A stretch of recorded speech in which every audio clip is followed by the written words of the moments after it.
Hi, my name is Shinko. Welcome to my channel, and today we're reading and discussing The Warriors Into the Wild by Erin Hunter. We are on chapter 3, actually. But first off, I left off at the last video asking you guys some questions. My husband actually asked one, and I said an answer here. He asked, well, how old is Rusty? How old are the cats right now? Rusty, the main character, is about 6 moons old, which means about 6 months. The cats tell time differently than we humans do, obviously. They use season names and seasonal stuff to tell time. A moon, for example, is like a month. So Rusty and Graypaw are about the same age. They're only about 6 months old. They're still kittens. They're still young. Are the babies? What was that? Are they babies? Yeah, they're babies. They're still babies. Still babies. Okay. So chapter 3. That morning, as Rusty slept off his night's wanderings, the mouse dream came again, even more vivid than before. Free of his collar, beneath the moon, he stalked the timid creature, but this time he was aware of being watched. Shining from the shadows of the forest, he saw dozens of yellow eyes. The clan cats had entered his dream world. Rusty woke, blinking in the bright sunshine that was streaming across the kitchen floor. His fur felt heavy and thick with warmth. His food bowl had been topped up, and his water bowl rinsed out and filled with bitter-tasting two-leg water. Rusty preferred drinking from puddles outside, but when it was hot or when he was very thirsty, he had to admit it was much easier to lap up the water indoors. Could he really abandon this comfortable life?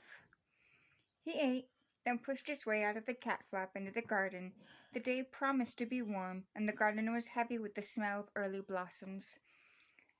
"Hello, Rusty," meowed a voice from the fence. It was Smudge. "You should have been awake an hour ago. The baby sparrows were out stretching their wings." "Did you catch any?" Rusty asked. Smudge yawned and licked his nose. "Couldn't be bothered. I'd already eaten enough at home. Anyway, why weren't you out earlier? Yesterday you were complaining about Henry sleeping his time away, and today you're not much better yourself."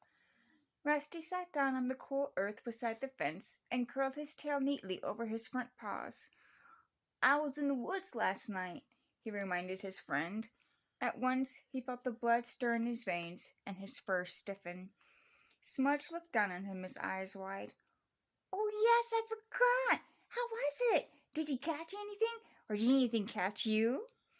Rusty paused, not sure how to tell his old friend what had happened. "I met some wildcats," he began. "What?" Smudge was clearly shocked. "Did you get into a fight?" "Sort of." Rusty could feel the energy surging through his body again as he recalled the strength and power of the clan cats. "Were you hurt? What happened?" Smudge prompted him eagerly. "There were 3 of them, bigger and stronger than any of us."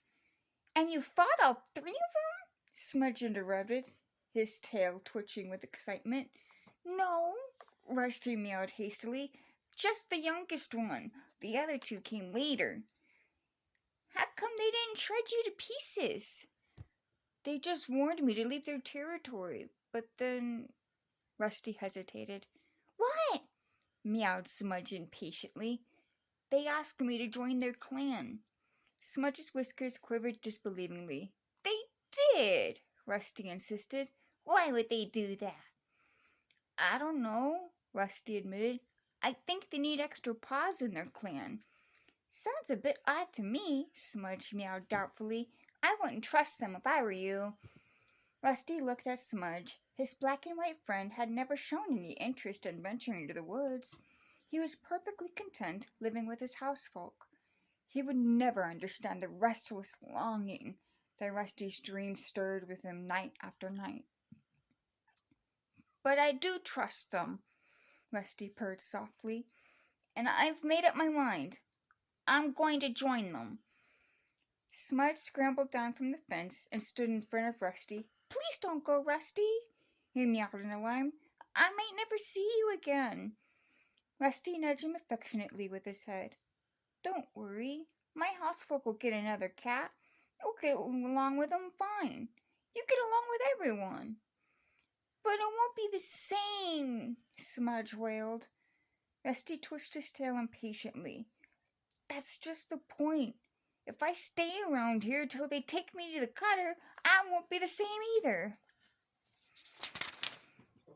Smudge looked puzzled. The cutter? He echoed. The vet, Rusty explained. To be altered, like Henry was. Smudge shrugged and stared down at his paws. But Henry's all right, he mumbled. I mean, I know he's a bit lazier now, but he's not unhappy. We could still have fun. Rusty felt his heart fill with sadness at the thought of leaving his friend. I'm sorry, Smudge. I'll miss you, but I have to go. Smudge didn't reply, but stepped forward and gently touched Rusty's nose with his own. Fair enough. I can see I can't stop you, but at least let's spend one more morning together. Rusty found himself enjoying the morning even more than usual, visiting his old haunts with Smudge, sharing words with the cats he had grown up with. Every one of his senses felt supercharged, as if he were poised before a huge jump. As Sunhigh approached, Rusty grew more and more impatient to see if Lionheart would really be waiting for him. The idle buzz of meows from his old friends seemed to fade into the background as all his senses strained towards the woods. Rusty jumped down from his garden fence for the last time and crept into the woods. He had said his goodbyes to Smudge. Now all his thoughts were focused on the forest and the cats who lived in it. As he approached the spot where he had met with the clan cat the night before, he sat down and tasted the air. Tall trees shielded the ground from the midday sunshine, making it comfortably cool.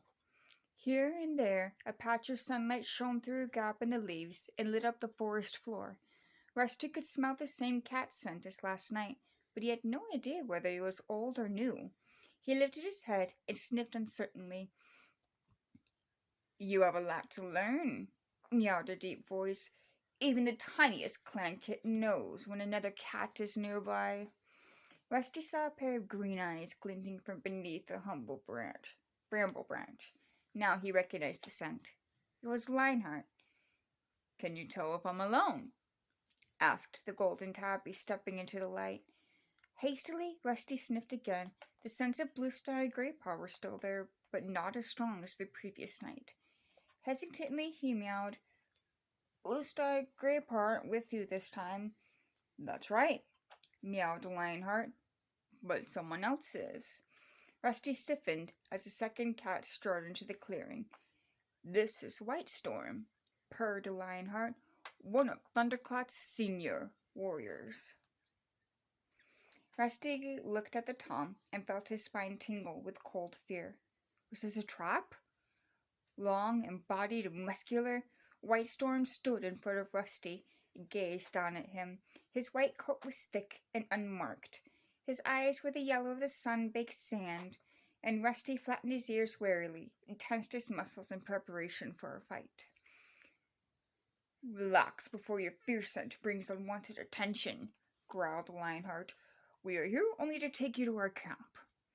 Rusty sat very still, hardly daring to breathe, as White Storm stretched his nose forward and gave him a curious sniff. Hello, young one, murmured the white cat.